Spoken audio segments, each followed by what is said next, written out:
Hello, this is a quick revision video on Porphyria's Lover by Robert Browning for the AQA Poetry Anthology. As ever, these videos are not intended to be a comprehensive guide or a substitute for what your teacher says, and certainly not a substitute for your own ideas, which are always more convincing to an examiner than those of somebody else's. I'm hoping that these videos might be able to provide a supplement to your notes and help you with a few more ideas or another form of revision. I'm going to read the poem. This poem is quite long, so if you wanted to skip if you're already familiar with this poem, I'm going to speak later on in the video about a few ideas, line by line, and a general understanding of context. Porphyria's Lover. The rain set early into night, the sullen wind was soon awake. It tore the elm tops down for spite, and did its worst to vex the lake. I listened with heart fit to break. When glided in Porphyria, straight she shut the cold out and the storm, and kneeled and made the cheerless grate blaze up, and all the cottage warm. Which done, she rose, and from her form withdrew the dripping cloak and shawl, and laid her soiled gloves by, untied her hat, and let the damp hair fall. And last she sat down by my side, and called me. When no voice replied, she put my arm about her waist, and made her smooth white shoulder bare, and all her yellow hair displaced, and, stooping, made my cheek lie there, and spread o'er all her yellow hair, murmuring how she loved me, she, too weak for all her heart's endeavour to set its struggling passion free from pride, and vainer ties dissever, and give herself to me for ever. But passion sometimes would prevail, nor could tonight's gay feast restrain a sudden thought of one so pale for love of her, and all in vain. So she was come through wind and rain. Be sure I looked up at her eyes, happy and proud. At last I knew Porphyria worshipped me. Surprise made my heart swell, and still it grew while I debated what to do. That moment she was mine, mine fair, perfectly pure and good. I found a thing to do, and all her hair in one long yellow string I wound 3 times her little throat around, and strangled her. No pain felt she. I am quite sure she felt no pain. As a shut bud that holds a bee, I warily oped her lids.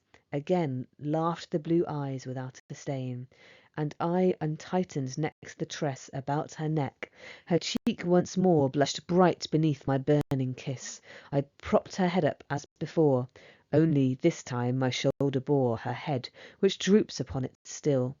The smiling, rosy little head, so glad it has its utmost will, that all it scorned at once is fled, and I, its love, am gained instead.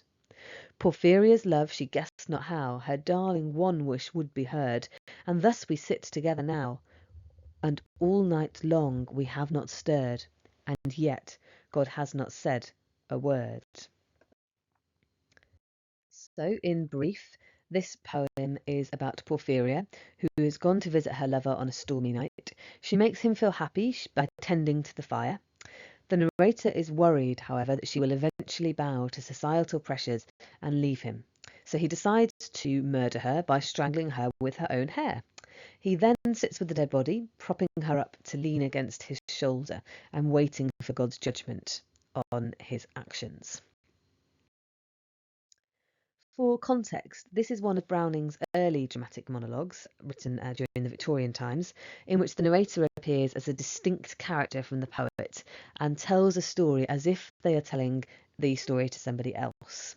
As with many of his other monologues, it's almost as if this has happened after the moment, but it sort of keeps that moment in your mind and it freezes that memory of Porphyria and her murder. At the time in Victorian era, the attitudes to relationships would have been very different at the time that Browning was writing.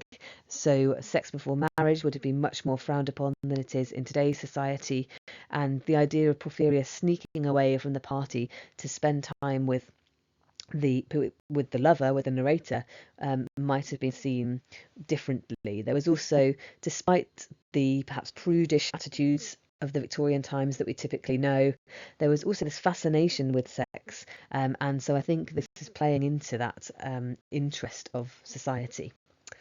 In addition, religion also usually had a stronger influence and presence in many people's lives. So the idea of God's judgment and the idea of sex before marriage might have been more significant to a Victorian audience than to today. Going through a few lines at a time then. I can't say stanza by stanza as the whole poem is written in one continuous stanza, but we'll go through bit by bit and just draw attention to a few interesting things, but by no means all of them. The first thing I'm going to talk about is the pathetic fallacy and the personification that starts the poem, that opens the poem. So you've got the sullen wind was soon awake, you've got the rain, and you've got the wind that is attacking the elm tops in spite and trying to vex the lake. So this is quite a dramatic opening with this aggressive weather for the poem. On the left of the stanza, I've annotated that this is romantic with a capital R, which suggests that it is a natural and simple, very rural setting, which many of the romantic poets writing just before Browning would have found appealing. In addition, there's a concept used in romantic literature called the sublime, which is this awesome power and this respect for nature and for things that are much larger than you, and storms could be considered sublime under that concept. When glided in Porphyria straight, it's a contrast to the previous stormy weather. Porphyria is able to shut out the cold, she's able to shut out the storm, and therefore provides a light to the lover's darkness. The enjambment, which is used quite frequently throughout this poem, one example being straight, she shut the cold out, great blaze up, actually distorts the rhythm of the poem. And I think it reflects it's fair to say, madness and insanity of the speaker. It allows you to focus on certain words, but the overall rhythm of the poem is disrupted as a result. Porphyria begins to undress herself, taking off her clothes, her outer garments at least, as she's coming in and as the cottage is warm, in contrast to the stormy weather outside. On the next slide then, she laid her soiled gloves by, she untied her hat, she let the damp hair fall. There's a real focus on small detail and listing, and these are storytelling features used quite skillfully in this poem, I think, to really build up a picture of the event and to build up tension as to what's going to happen to Porphyria's lover. Possibly a tenuous connection, but with the idea of damp hair falling, on one hand you can argue that she's simply letting her hair down in a metaphorical sense and she's relaxing, but you could also perhaps link it to the concept of fallen women in Victorian society, and these were women who had looser morals, who maybe had sex before marriage and were therefore seen as tainted by society. So it could be a reference to that if you wanted to find further evidence to argue that interpretation. Finally, Porphyria sits down by his side, and at this stage the narrator hasn't done anything in the poem so far. He hasn't yet acted in any way, and he continues this in a very passive way because he doesn't reply to her when she calls him. She puts his arm about her waist, and therefore Porphyria appears to be the person who's more in control than the narrator at this stage. We know that she's already let her hair down, and then there's a second mention of her yellow hair being displaced, and the repetition of hair at the beginning of this poem, I think, foreshadows her eventual murder and his fixation on her hair, perhaps. Again, 2 lines later, you also get a repetition of hair. Murmuring, I think, could be interpreted in an ambiguous way. Could suggest tenderness, could suggest queeness, it could suggest shyness on Porphyria's part. The next part of the poem then talks about how the narrator is jealous, or the narrator feels helpless that she can't disassociate herself from society. So there must be some reason why these two lovers can't be together, and the narrator, the speaker of this poem, sees them as vain ties that she can't get rid of. She's struggling to get rid of vain ties. And I think the sibilance in that line in particular, to set its struggling passion free, could reflect a sort of hissing anger. Vainer ties dissever could almost suggest his anger and his rage at the fact that she can't or won't be with him. She won't reject her societal values for him. Perhaps she's of a higher status. Perhaps there's another reason that they can't be together openly. However, sometimes passion does get the better of her and she does go to visit her lover. And obviously she's been at a gay feast, she might have been at a dinner, she might have been to a party, and suddenly she thinks of him and decides she's going to go and visit him despite the stormy, dramatic weather.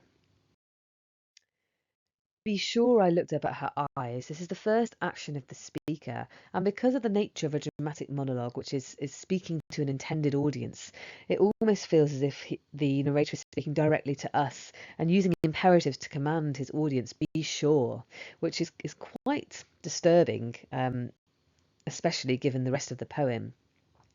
Happy and proud, at last I knew Porphyria worshipped me, could be considered irreligious, in that Porphyria should be worshipping in a Christian society one God, and actually if she's worshipping him, then perhaps it's a false idol, it's a distraction from her religious practice, if she has any. Surprise made his heart swell at the fact that she actually does love him and she worships him and adores him. And he debates what to do at this point, which implies in a very sinister way that the murder is rational and thought out rather than an act of rage or passion. He's delighted because in that moment she was mine, fair, perfectly pure and good. And the epizeuxis in that immediate repetition of the word mine and the listing of her qualities emphasises his possessive nature and his madness as well, emphasising all the things that he loves about her. But the most important thing, the thing that's repeated twice, is that power he has over her because she is his. He finds a thing to do and strangles her with her own hair. And the syntax in this part of the poem I find particularly unusual. Rather than saying, I wound it 3 times around her little throat, the around is put at the end. And that's partly to do with the rhyme scheme, but it also arguably emphasises the violence and it emphasises the vulnerability through the word little and the way that he attaches and manipulates the hair around her throat. It also emphasises on the next line the fact that he has strangled her, so the reader and the audience are left with no doubt as to the matter. Where there could be perhaps a little doubt from the narrator is immediately following that, where he quite assertively says, no pain felt she. And then he repeats this phrase. So it could be that he is absolutely sure that she didn't feel any pain and he wants to emphasise this. But it could also be that he is almost trying to convince himself that she didn't feel any pain. And perhaps there's an element of doubt creeping into his actions. Finally, he starts to talk about her corpse and what happens after the murder. And he uses the simile that conveys her beauty. He does actually compare her eyes to flower buds and to a bee being caught inside and almost protected by the flower buds. He carefully opened her lids. Again, laughed the blue eyes without a stain. So he uses synecdoche here, and he's referring to the blue eyes as if they are the whole person. So synecdoche is where you use a symbol of something to stand in. So you might say the crown to mean the monarchy, and you're using the symbol of the physical crown to represent a wider thing. In this case, the blue eyes are representative of Porphyria herself, her wider self. I think the effect of this could be that it objectifies her a little bit, especially when you see later on in the poem when he doesn't refer to her as a her anymore, he refers to her as it. Laughed the blue eyes without a stain. I find the word stain interesting. It could be a physical stain in that if you strangle someone, their eyes would be bloodshot, or it could be a metaphorical stain on her character, so that actually she is pure and she retains her purity even in death. He then unwinds the hair around her neck, and you've got the interesting plosive sounds of blushed bright beneath my burning kiss, that alliteration of B, which adds a sort of vivid and exciting action to the poem through the sounds and through the rhythm. of those words. He propped her head up as before, but this time there's a reversal of line 19 where Porphyria was in control and she was resting her head on his shoulder. This time he is the one that's resting her head on his shoulder. He is fully in control because she's dead. The smiling, rosy little head. Again, you've got the repetition of little, which has been referred to a few times in this poem, and it suggests Porphyria's vulnerability. You've also got a double meaning in the line immediately before that of the word still, which droops upon its still. Could be suggesting that she is still and that she's not moving, or it could be suggesting that she has been there a long time and suggesting a reference to time, that it is still there, her head. The pronoun used in the next 3 lines, so glad it has its utmost will, that all it scorned at once is fled, and I, its love, am gained instead, really is depersonalising Porphyria. Rather than using she, you've got the word it, which depersonalises her after her death. He's also completely putting words into her mouth about her wishes. We haven't heard from Porphyria about what she actually would have wanted and whether this was her utmost wish, which somehow seems unlikely. And finally, before I talk briefly about the form and structure, you've got an anaphora at the end of the poem, which is repetition at the beginning of each line with and this gives it a list-like retelling, which could fit in with the insanity of the narrator and the way that he's recounting this event. At the end of the poem, the speaker challenges the religious judgment that might be expected from a Victorian society and says God has not said a word. God has not stopped this from happening. God has not judged him after this has happened. And it almost seems to be challenging the religious authority, the religious status that the Victorian societies would have placed much greater stock in. For the form and metre, this is A, B, A, B, B, and that extra line, the extra B in each instance, makes the poem seem asymmetrical. And I think the asymmetry reflects the madness of the speaker. It's almost as if he's adding on afterthoughts every now and then. Combined with the enjambment, I think it creates quite a disturbed metre and rhythm. This poem is a dramatic monologue. It's written as a voice distinct from the poet, and as if it's speaking to an intended audience, as if this Porphyria's lover is speaking directly to somebody, and in effect that makes the reader feel more drawn in because it feels much more like they're talking to you. The metre of this poem is iambic tetrameter, so it's got the heartbeat rhythm of unstressed, stressed, dudum, dudum, dudum, dudum. But rather than iambic pentameter, which would have 5 feet per line and therefore 10 syllables, the iambic tetrameter is 8 syllables per line, 4 feet, and therefore it gives the poem a continuous, rushed sense to what's happening in this poem. So the pace of the poem is quite continuous, more so than if it was written in iambic pentameter. Thank you very much for listening.